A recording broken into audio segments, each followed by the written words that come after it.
How to jump servers in Rise of Kingdom. So in Rise of Kingdom, so there are like two ways you can jump the server, but basically you can't jump the server, to be straight and forward.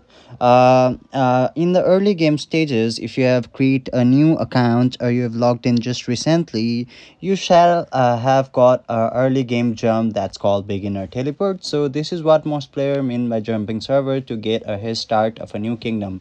So it lets you start on one server, build up a bit, and then teleport to a new server to get ahead of other players still starting from zero. So if you are a beginner player, you must have got that thing or that icon at the bottom right of your screen to teleport a jump to a new server. But currently that feature is removed. So also in normal server migration, once your city is more developed, higher level, you can no longer jump using a beginner teleport.